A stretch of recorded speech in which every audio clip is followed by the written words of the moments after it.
Welcome to the Massive Passive Show, where you'll hear serious discussions about everything real estate investors encounter building their portfolios. Many radio shows and podcasts talk about real estate investing, but the hosts of the Massive Passive Show actually do it. Sit back and relax and learn about becoming a massive passive deal maker.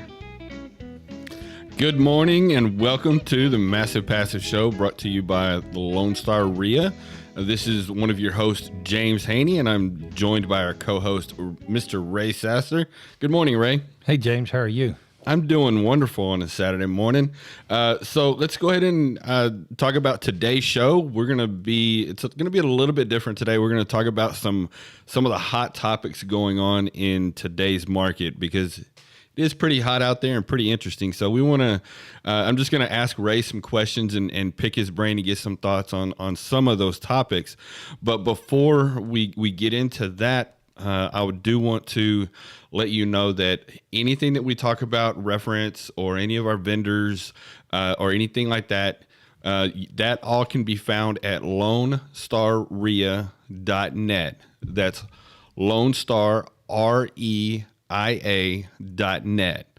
And then on that page, there's going to be two logos. You can click on the Greater Houston or Alamo if you're in San Antonio, and that'll take you to all of our information. And so a couple of things that we do have upcoming is this coming Tuesday, we have our Landlord focus group that meets at Damaris Barbecue over there off of 610. And Ray is actually going to be making an appearance over there and talking about protesting your property taxes, which is pretty hot right now. Yeah, and let's talk for a second about that. So we have two focus groups, the WIRE group, which is women in real estate, and then the Landlord focus group. And what I always liked about the focus groups is that when you go to those, it's usually a relatively small group, and there's typically somebody there that's really hustling that whatever that group focuses on. And so it's a lot more informal, and you can ask more open-ended questions. It's really kind of a discussion group on how to overcome things and what are some strategies. And there's things that they'll openly talk about in a small group that they wouldn't never talk about in a big group. So I really, really like that. And I guess we're going to talk about property taxes, and we've been protesting property taxes for at least 30 years. And I would say about 5 years ago, it really got to, or maybe 7 years ago, it really got to where it made a big difference in the math, in what we were paying in taxes. And so Linda at that time asked me to teach a class on that. And so I went, and it was Leisure Learning. I don't even know if those guys are still in business, but I taught several classes at Leisure Learning. And I did that mainly. I agreed to her, even though I didn't want to, but I did it because it was a real live problem that we were dealing with every year. And so we learned that really upped my game on that. And, I'm not out there representing clients and doing thousands of clients every year. And so we always try to bring those speakers into our main event, usually in April. But the difference between me and those guys is it's our houses. So I'm a lot more intense and serious about the right kind of outcome. So yeah, there's some things that will definitely work when you protest your taxes, and there's some things that will not work. And I've done them all. I've done the things that work and the things that don't work. I was just going to ask, on the things that don't work, I'm sure you're speaking from experience. Yes, yeah. And I have lots of experience. I've been asked to leave the hearing before. I'm like, you can. Oh, not you. Yeah, I've been told that you can leave on your own free will, or you can leave with a escort. And but I think that was a case where the appraiser just apparently decided that he knew the value of something. He decided he was smarter than everybody in the room. So, and he was wrong.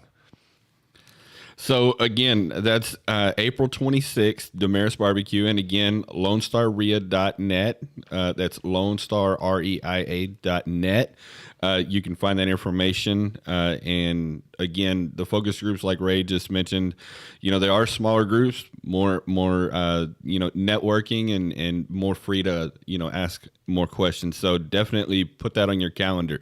The next thing I want you to put on your calendar is May 14th, where we're going to have the godfather of creative deal making, Peter Fortunato, is going to be coming into town. He's going to be our keynote speaker on May 14th. Yeah, that's a real honor for me to get to just to introduce him. Just for me to be on the same stage with him. To me, he's somebody that I've looked up to 35 years ago when I first met him, and he's a total genius. He's just brilliant, and it really changed my style of working with people on buying properties. So you can, when you have somebody on his level that's coming to town, and it's a low cost to get in. Like if you're a member, you don't have to pay anything. When you can hang out with him for a few hours, you're crazy not to hang out with him. It'll change it. And whether you're just doing your very first deal or whether you've done 300 deals, you won't walk out of there without saying that was worth the time. Yeah, and it's genuine content. He's not here to sell anything or anything like that. Talked to him over the phone a few times, right. And I got to throw this in there. It's my favorite thing about him. I'm a football fan, and there's a coach that after he wins a Super Bowl, his favorite thing to say is, "I'm just looking for my next cheeseburger." Well, Peter's favorite restaurant is McDonald's. Yeah. Yeah, he won't even go anywhere else. And why would you? I mean, they got the cheapest drinks, they got the cheapest hamburgers. When we were talking to him, he's just like, put me in a room full of real estate people, make sure it's close to McDonald's. And so when he said that, I'm like, okay, this guy, I'm just looking forward to hearing him speak, and just he's going to deliver. I want to add something to that, because something that it's funny that you pick that as a takeaway, and I had a different takeaway just talking to him informally like that on the phone. And he said, he bring your challenges, test him, push him. And a lot of the modern era gurus, they've only been in one market. They've only been in real estate when prices were going up. They don't know how to make money when prices are going down, or when inflation's changing, or when we're all of a sudden presented almost overnight with a different set of rules. They don't know how to manage what they've got, or their unsustainable practices they're about to find out are not so sustainable. And so there's going to be a lot of people that are going to be, if it's like 2007 in the mid to late 80s, there are a lot of people that are washed out. A lot of realtors are washed out of business. A lot of investors are washed out. All the wholesalers, half the lenders. It wasn't that long ago where lenders were so busy refinancing, they wouldn't give you the time of day. If your loan was a little difficult, they wouldn't give you the time of day. In fact, I went to one of them. They said, "Ray, I could do 5 loans in the amount of time it would take to get all your due diligence together and do that loan." And it's very hard for us to take that on. Well, those people that had that attitude, you can't blame them, because they were basically, there's people who have W-2s. They're very easy to finance. Well, they wanted that gravy business. They wanted that $300,000 loan. They wanted those high points. And if I was their manager, I'd make them hang up on people like me who have to bring in tax returns and stuff like that. So, but now those people like that refinancing boom is over. So those people, if they're not working with investors, they're going to be high and dry, because investors are always churning. And if you think about it, in commercial real estate, 100% of commercial property is owned by investors. That's every commercial asset out there. If you go to that Mexican restaurant, that a lot of your menu price is based on what their rent is, and that rent is to some extent controlled by a commercial investor and how he runs his business. And 33%, and it depends whether it's urban or rural, but about a third of all the houses in the United States are owned by investors. So if you're out there looking to do business with investors, talk to Pat with our group, because we're looking for those kind of people who want to be part of our team and who want to partner with us if you provide a service. Now, some of those services, in fact, I'd say 2/3 of those services we've got handled, but the business is changing. Those guys that are out there that don't know how to change in the market or change with the market, they're fixing to be out of business. So yeah, again, just a reminder, May 14th, mark your calendars for that, and come out and join us to see Peter Fortunato. It's going to be a blast, because we have some other special things going on that day as well. Was there any other upcoming events you want to talk about? Because we got the May meeting, and then we also have the focus groups. We covered those. I think that's yeah. About and we're going to say RIA a lot on this radio show. In fact, our producer kind of made us aware of that. So that's an acronym that stands for Real Estate Investor Association, REIA, Real Estate Investor Association. We'll say that a lot.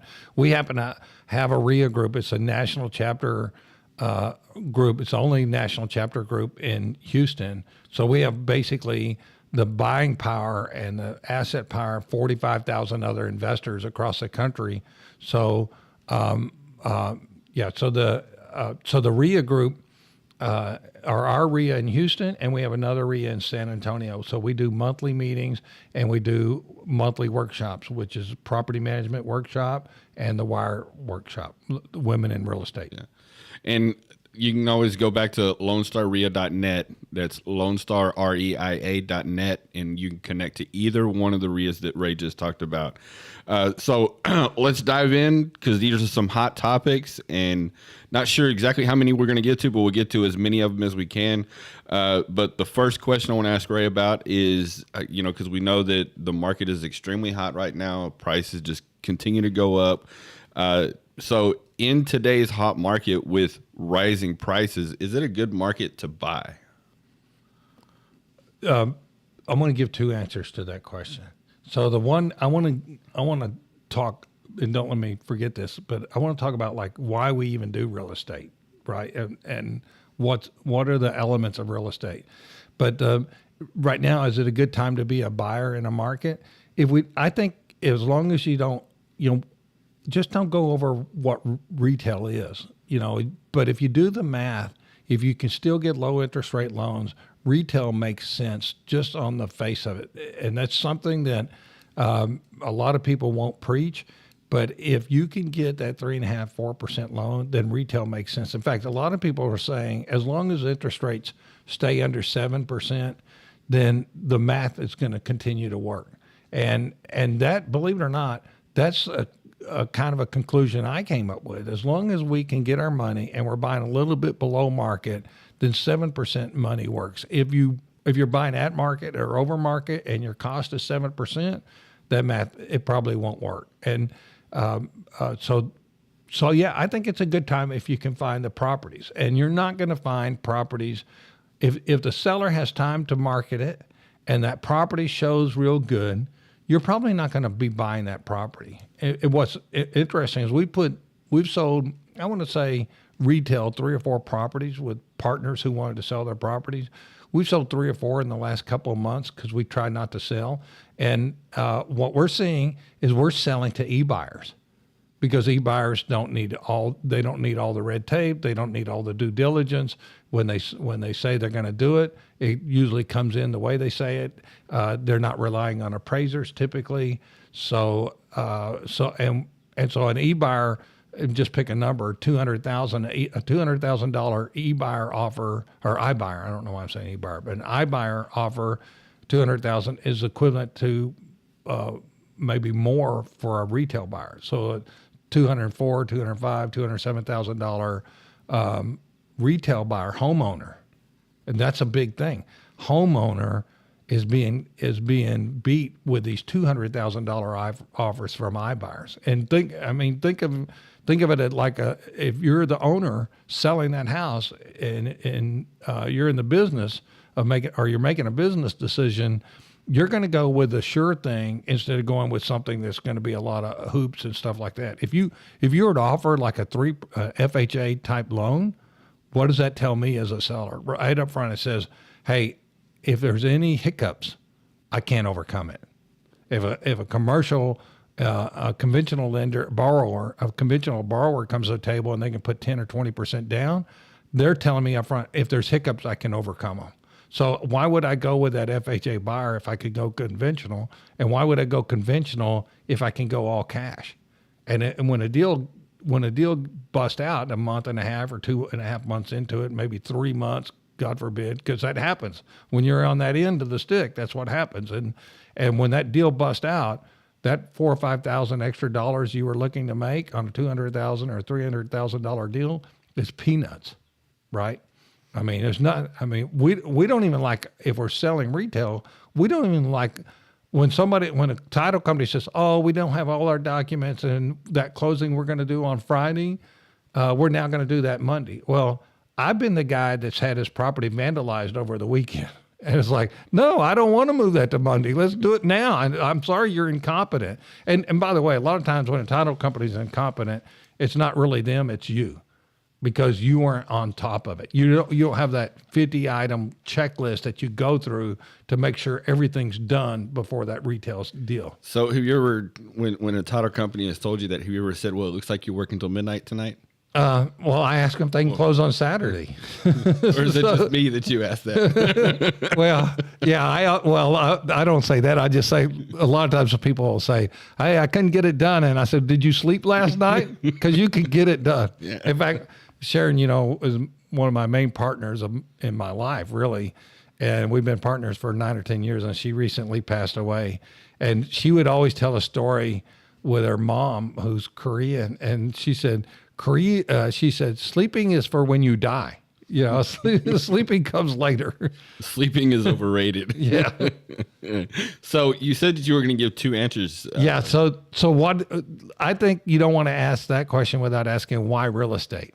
And I think for me personally, when I started in the early 80s, my brother and I started, we both were working 70, 80 hours. And I really enjoyed my job, but I never felt like I could go anywhere with it. I felt like that I was so low on the totem pole that I was never going to. And then on top of that, I didn't like that kind of work. I enjoyed what I was doing, but I didn't like that structure, working for a big corporation and being basically the guy that had to be on the call. And I think if you're trying to be in the top 10 or 20% of any operation, which I think you should be, being in the top 10 or 20% of a corporation, it's like you're married to something that you don't own. It's like something, I'm building this for somebody else. And I just didn't want to do that.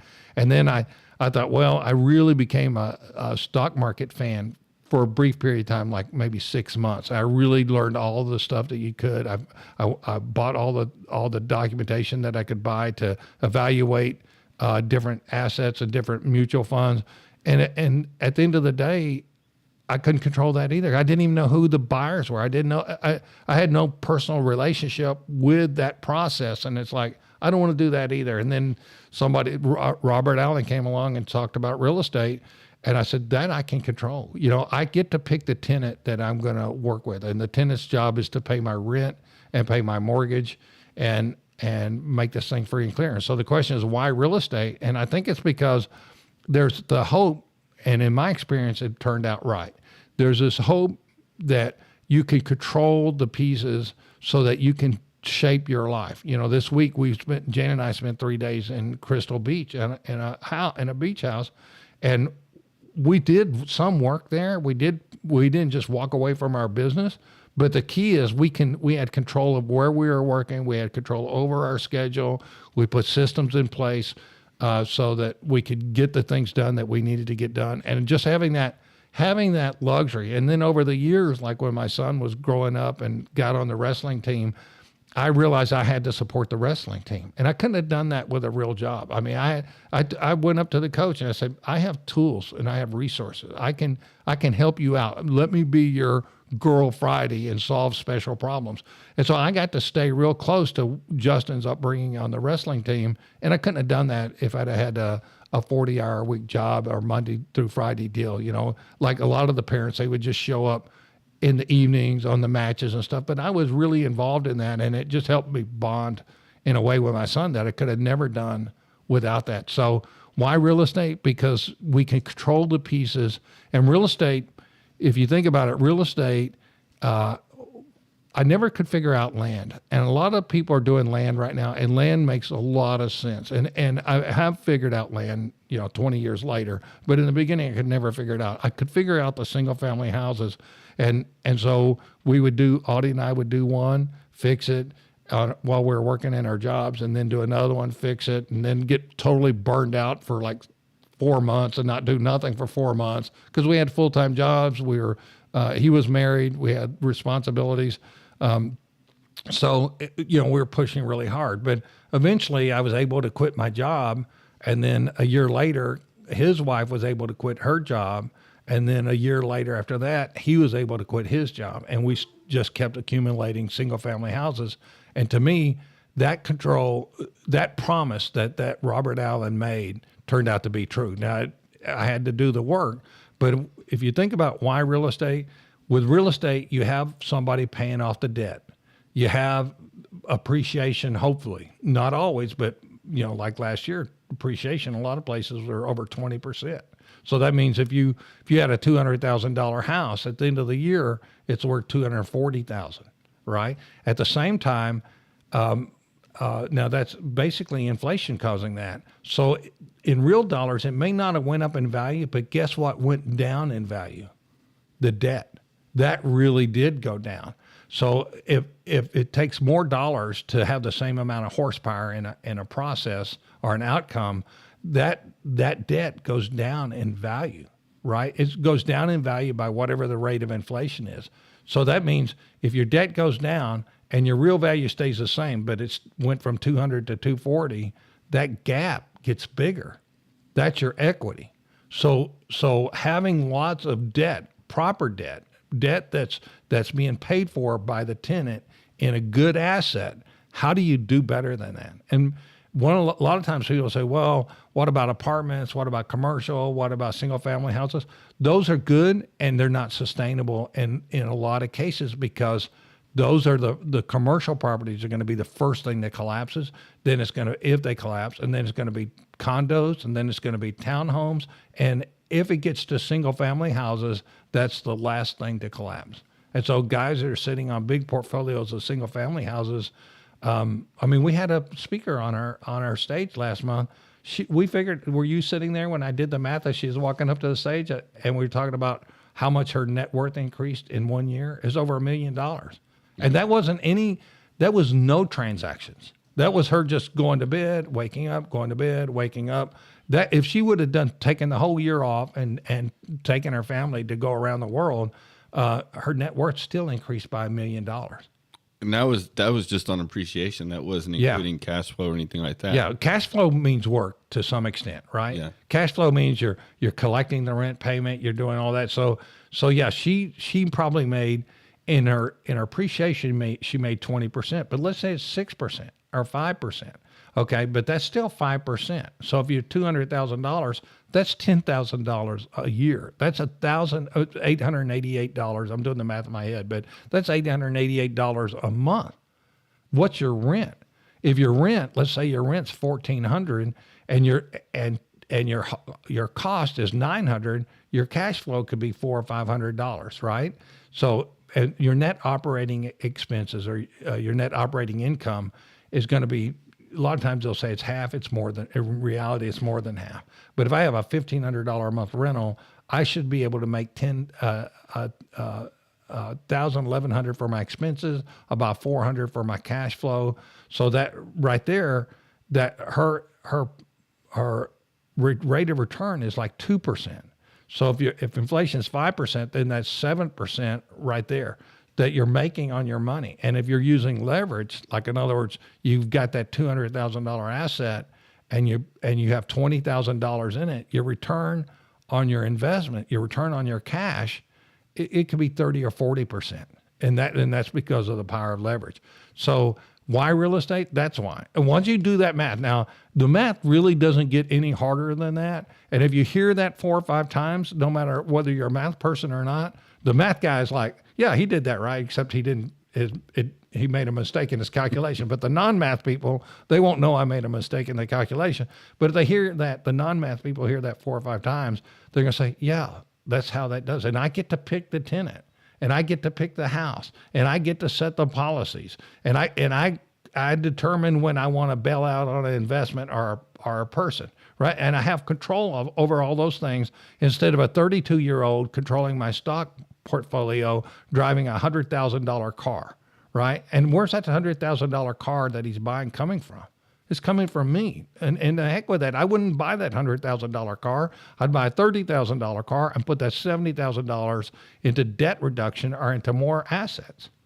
So to build your net worth. Right. Yeah. So I want to back up a little bit and actually at the same time jump ahead a little bit. I did have on our list of topics here on our notes to talk about getting from the W-2 or from the JOB to where you have that freedom. So because what you've is JOB? Somebody said that's just over broke. Have you heard that one? Yes, I've heard. And there's a couple more. But I wanted to pick your brain on what you would suggest to somebody or what you would say to somebody on what the thought process is and how somebody can get to the point where they can use real estate to lead that to where they have the freedom to where they can control their life and basically write their story. You know, we have a few students, and it's neat to see them come in and see them grow and change. And I don't think I would recognize some of those things if me and my brother hadn't personally gone through it ourselves. And it's funny. We're out there oftentimes, like Audie is confronted with a decision he has to make, and it's amazing how I would have done exactly what he did. It's just life trains you when you go through that obstacle course and you get out on the other end. It just trains you to do things a certain way. And if you've got, when you see these people come in and you get I don't get to see this with people who aren't students because I'm just not that close to what they're doing on a day-to-day basis. But with the people that we get to see closely, it's like there's certain things that you have to do to be successful. And when you jump into real estate, in my opinion, this is going to sound controversial, but it really takes a leap of faith, or it just takes a certain level of dumbness to do it, right? Because oftentimes, if we were to get into something and knew all the stuff we had to go through to get to the other end, we'd say, I think I'll just stay in bed today. And so you got to have a little bit of stupidity working, or you got to have that leap of faith. And then when you get into it, like I've talked to wholesalers who maybe do 5 or 10 deals a year, and they're only like one-dimensional. They're not seeing the other side. They're not seeing the good side. They're just seeing the hustle side. And they're not seeing like the Peter Fortunato side, like, hey, this doesn't involve work, right? That's Peter Fortunato. And he's earned that due after 50 years now doing it. He's earned that due. And the thing is, if you're working to make a living, you probably don't have the kind of living we're talking about. And so how do people leave that job? I think you have to have a leap of faith that this can work. You have to hang around people who are actually walking the talk, I guess. Is that the right way of saying that? Walking the talk? Talking the talk and walking the walk. Okay, so you got to hang around people who are actually doing what they're talking about. So, and then you got to have a plan. And what I've seen as a history nut, one of the things that keeps coming up over. In fact, I heard a new version of this. The plan. I'll tell you the second version because I thought it was good. The best laid plans fail at first sight of the enemy, and I heard a Mike Tyson version of that. It says it's easy to forget what you're doing when the first time you get hit in the face. Oh, yeah. Something like that. Yeah. What's the easiest way to throw a boxer off of his game plan? Hit him in the face. Punch him in the mouth. Well, that's what life can do to you. And that's when that happens, you got to be able to be around people that say, oh, that's not a big deal. And we had some of those big deals because we had the right people, we had the right stuff in our pocket where we could pull out, and it turned out it wasn't a big deal. And so how do you leave that job? Start hanging around the people who are doing what you're doing. For example, Peter Fortunato is, I brought him to town when I was involved with the Rich Club 12 years ago. Or I think it's 10 or 12 years ago.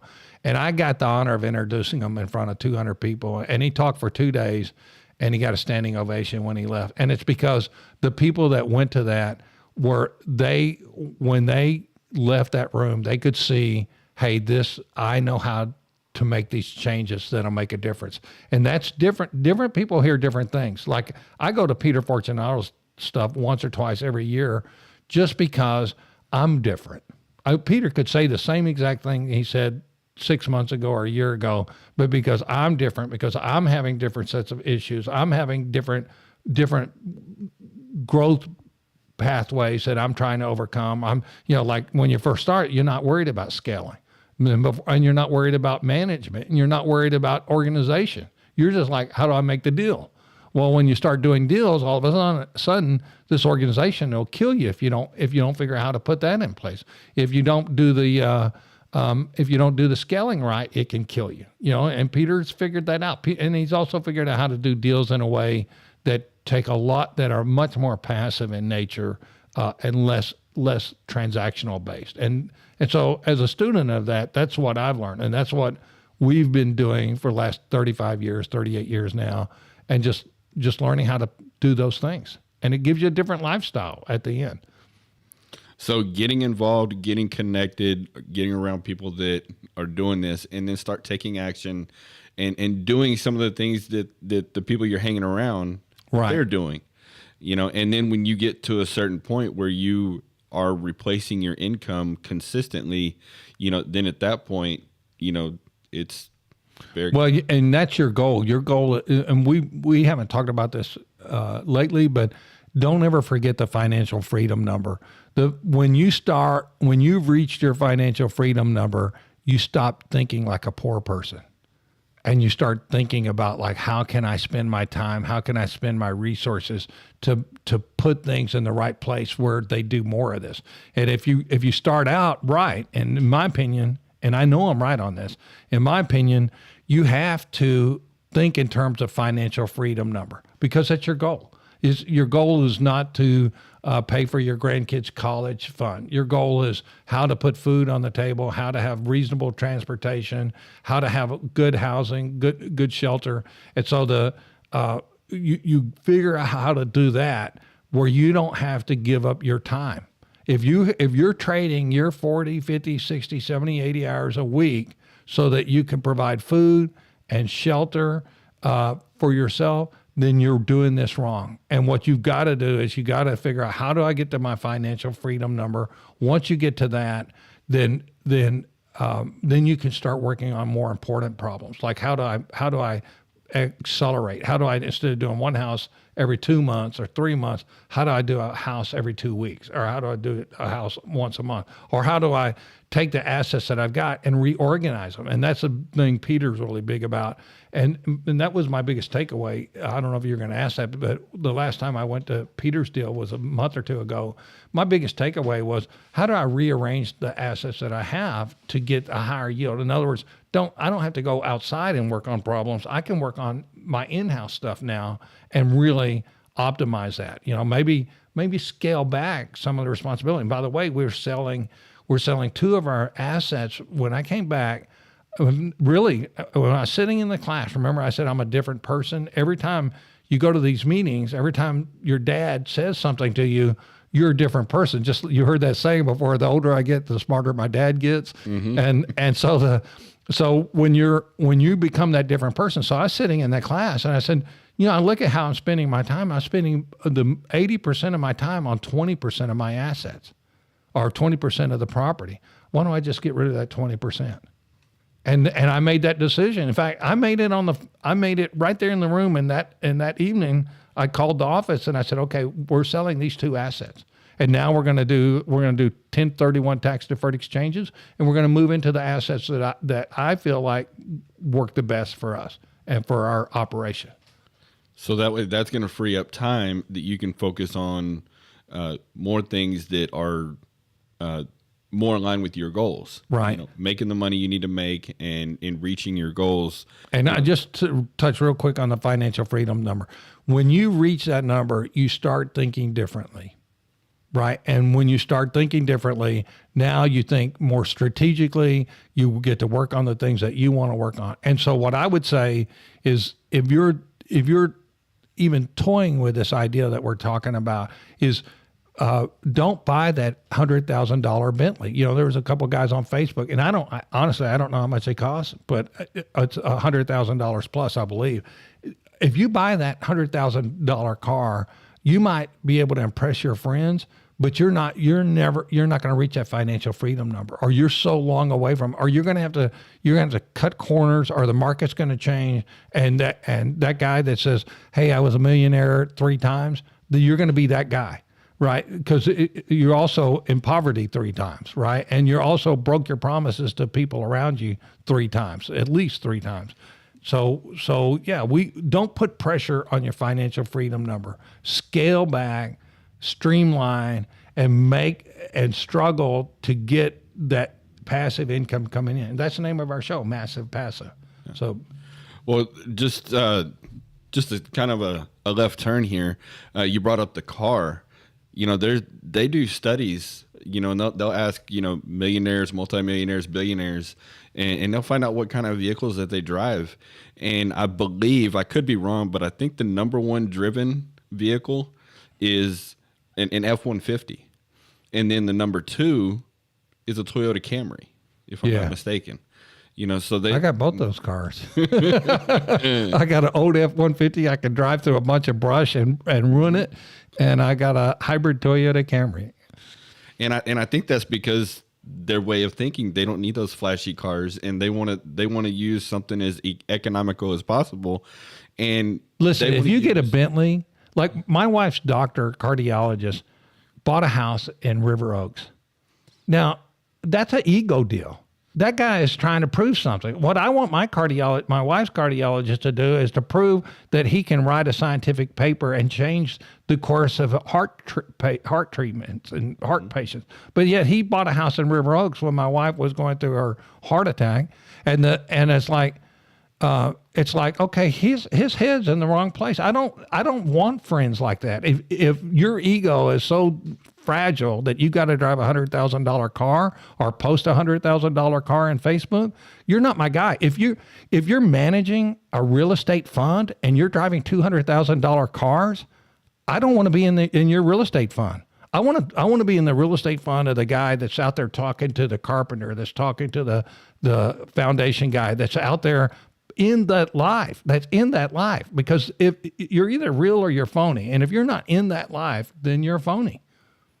So there are. By the way, that's not directed at anybody specific. But you see that happen. Yeah. So there are a couple of things I do want to talk about, but I did want to finish my thought that I was saying in the minute ago.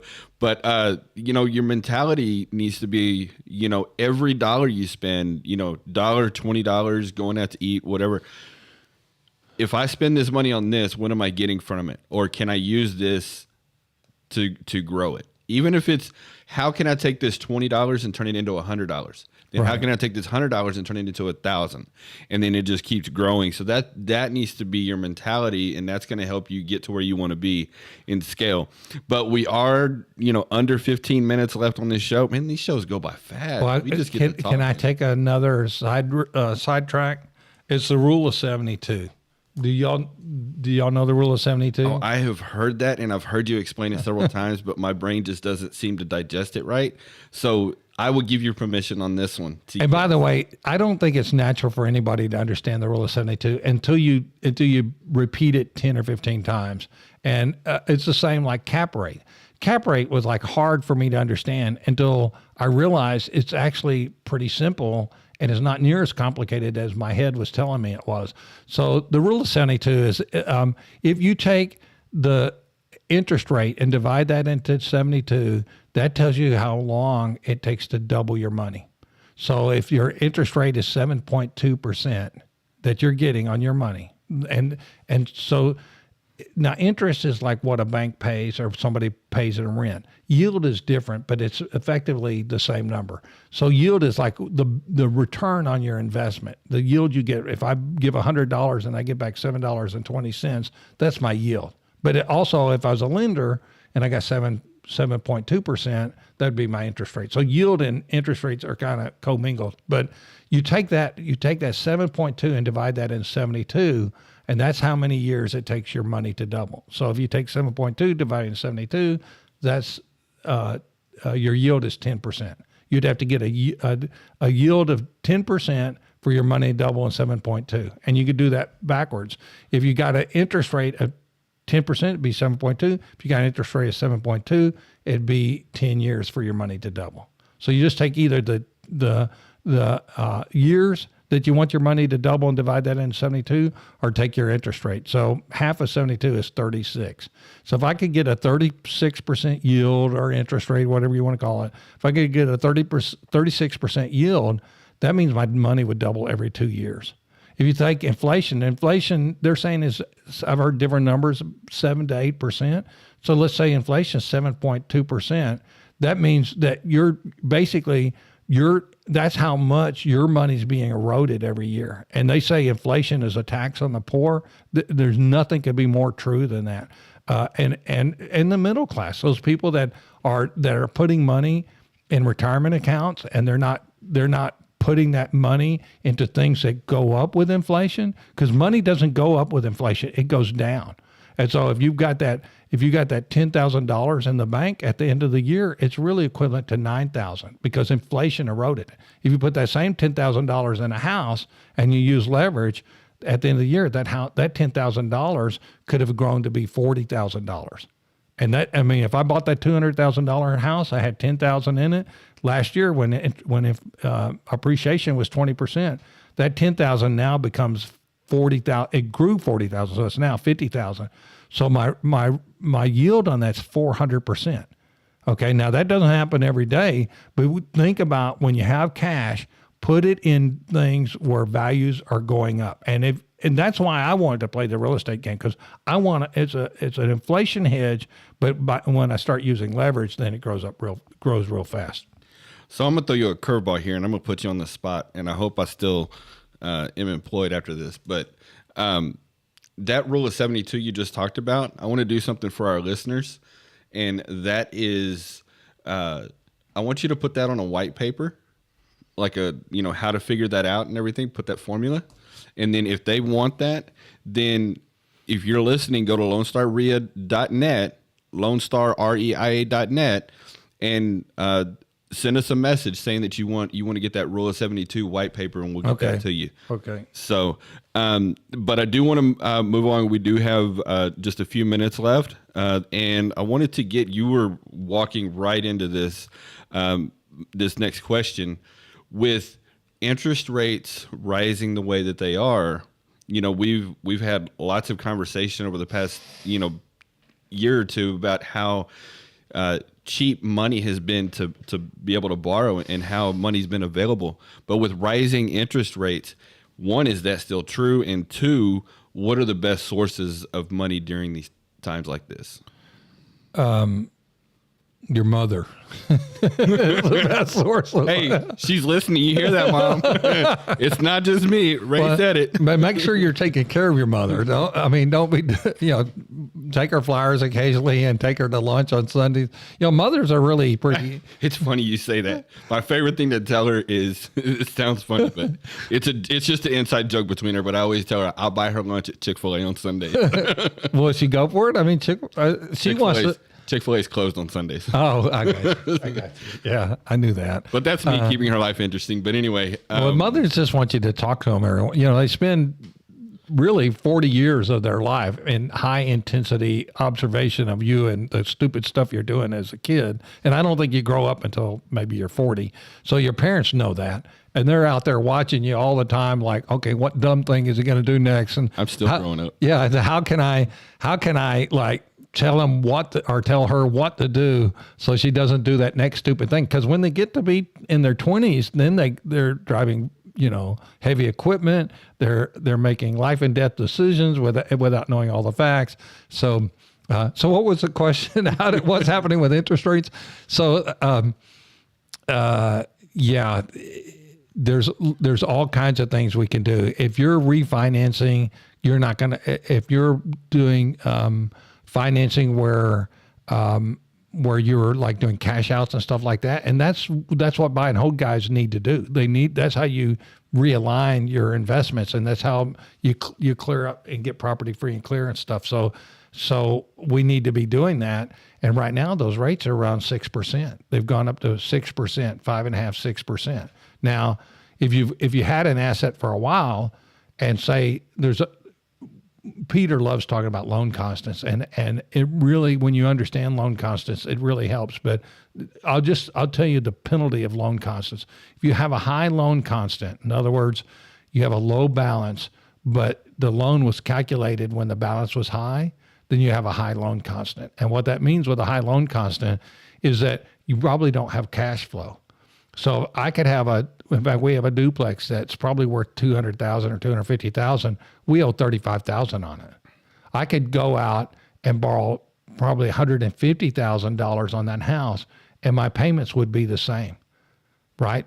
Because that loan's been paid down to $35,000, and there's not that many years left on that loan. But I could go borrow $150,000 and keep my payments same. So now I pay off the $35,000. I'm now paying the $150,000, but I put $115,000 in my pocket. Now that's not taxable, right? If I sell that duplex, it's friggin' taxable. So we don't want to sell.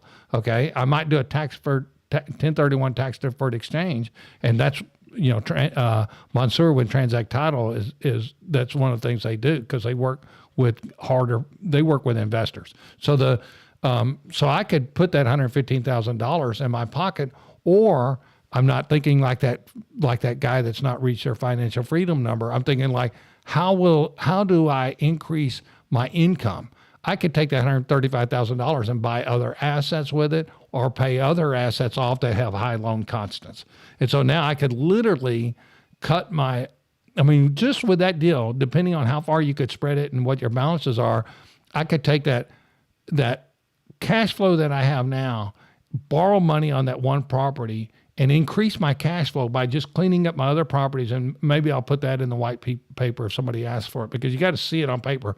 But I can increase my cash flow just by manipulating that one asset by $3,000 or $4,000. I could increase my monthly cash flow by $3,000 or $4,000. And that might be worthwhile to do, right? The other thing is, you may have ARMs out there, adjustable rate mortgages, or you may have private money where the balance is going to be due on it pretty quick. This is the time you need to be working. If you have assets out there, you need to go into emergency mode, and you need to be spending 15, 20 hours getting this thing done. And it is, if you have more assets you have, the longer it takes. But you need to make sure the files are ready. You need to refinance them. You need to move the money around so that you get the money working in the way it needs to. And if you got short-term loans out there, you need to get rid of them. Short-term loans are for losers, and I probably shouldn't be so mean about it, because they have their place, but they don't need to stay out there. And I'm saying that because that's the way I feel about myself when I don't work on those problems, and that's a real thing to work on. So just to recap, taking that money and refinancing it to pull that equity out, you can apply that to your other assets that have high loan constants to increase your cash flow. Right. You can turn it's around. Huge. 3 to 5, just with that $135,000, we could probably increase our cash flow $3,000 to $4,000 a month. And then you turn around and invest that into more properties as well. However you want to. So, yeah. Right. So you can turn around and invest that right back. If the good thing about cash flow is you decide what you want to do with it every month. When it's not cash flow, because you have loans that have high loan constants, you don't get to say what you do with that money. You got to write the check. You got to write the check to keep that loan current. So it's better to have more flexibility. If you have $10,000 or $15,000 cash flow, you can pump that money wherever you want. I might have a mortgage at 8%. I might have one at 5%. And I tell my wife that all the time, because she'll make double payments on things all the time. And I'll say, well, let's make sure we're paying the high interest rates, the more volatile type debt off. I think one of the things that you're going to learn when you become more of an advanced real estate investor is you're going to learn this really is a money game. It's all about understanding the money and knowing that math. It doesn't have to be complicated, just like loan constants. It's kind of complicated, but the bottom line is high loan constant, low cash flow. Just remember that. Awesome. What a great show. We literally just got the bug in our ear that, we've got 3 minutes, a little under 3 minutes left. So I want to make sure that everybody, has our information. If you have any questions about what we talked about today or want more information, LoneStarREIA.net. That's LoneStarREIA or LoneStarREIA.net. And that'll take you to Alamo and also Greater Houston REIA. One of the things that I did forget to mention at the beginning of the show is we do have a couple of times a month, we have Saturday intensive webinars, workshops that, and these are some of the things that are talked about in those workshops. By the way, we have one going on right now with a guy named Jerry Fink who bought a bunch of apartments right after the last crash. And he's an accountant by trade, but now he's a retired real estate investor. And he's teaching a class as we speak. I think it started on QuickBooks. It's just not too late to sign up for that because you get the recording if you sign up for it. And it's QuickBooks for investors. And if you're an investor out there, having a fellow investor that's already built his chart of accounts and tells you how to set that stuff up can save you years of hard knocks. Yes. And so and how would they get to that if they LoneStarREIA.net, LoneStarREIA.net, and then they can click on the Alamo and it'll take them to the calendar and then they can register for anything that we have coming up. So that is today's show. We'll see you on May 14th, where we're going to have Peter Fortunato, and we got a few other things going on that day as well. A lot. It's going to be. He's going to stick around in the afternoon and talk all afternoon too, right? Yes. Okay. Do a bonus session 1 to 4. So again, check out. By the way, I don't know when we got him flying in, but I'm probably going to take him to dinner with 4 or 5 of my buddies. And we'll be like leeches sucking blood out of them. All right. Thank you for tuning in, and we'll see you guys next week.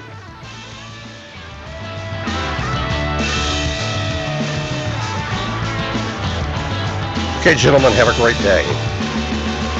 Thank you for listening to the Massive Passive Show, where we teach investors how to get off the hamster wheel of transactional real estate. Hi, I'm Becky Fields, president of the Greater Houston REIA, and would like to invite you to join us at our regular monthly REIA meetings on the second Saturday morning each month. If you're in the San Antonio area, the Alamo REIA meets on the evening of the second Tuesday each month. Go to LoneStarREIA.org for more information. We would love